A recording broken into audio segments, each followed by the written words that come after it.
অষ্টম শতাব্দীর শেষ ভাগ ইউরোপের শান্ত উপকূলগুলোতে হঠাৎ করে নেমে এলো এক মহাপ্রলয়। দিগন্তের কুয়াশা ছিঁড়ে যখন ড্রাগনের মাথাওয়ালা বিশাল সব নৌকা ভেসে আসতো, তখন মানুষের মনে কেবল একটিই নাম প্রতিধ্বনি হতো, ভাইকিং। কিন্তু এই যোদ্ধারা কি কেবল লুটেরাই ছিল, নাকি তারা ছিল তাদের সময়ের শ্রেষ্ঠ নাবিক আর সাহসী অভিযাত্রী? ভাইকিংদের সাফল্যের মূল রহস্য লুকিয়েছিল তাদের অসাধারণ নৌকায়, যাকে বলা হতো লং শিপ।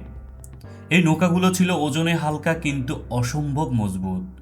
অগভীর নদীতেও এগুলো চলতে পারত, আবার উত্তাল সমুদ্র পাড়ি দেওয়ার ক্ষমতাও ছিল অসামান্য। এই নৌকার সাহায্যেই তারা ইউরোপ ছড়িয়ে দূর দূরান্তে নিজেদের আধিপত্য বিস্তার করতে পেরেছিল। ভাইকিংদের অদম্য সাহসের পেছনে ছিল তাদের অদ্ভুত এক ধর্মীয় বিশ্বাস।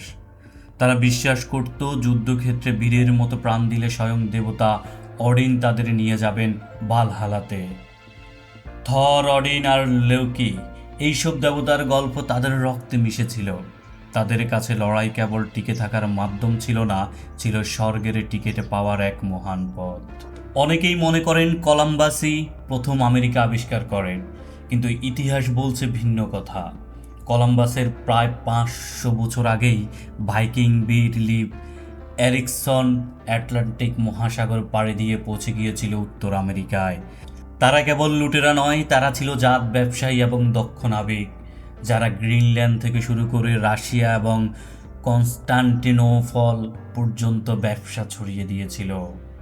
একাদশ শতাব্দীতে ভাইকিং যুগের অবসান ঘটলেও তাদের রেশ আজও কাটেনি।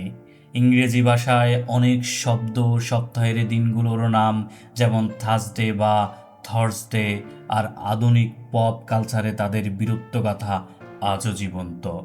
সমুদ্রের সেই ত্রাস আজ ইতিহাসের পাতায় এক অদম্য ইচ্ছাশক্তির নাম হয়ে টিকে আছে।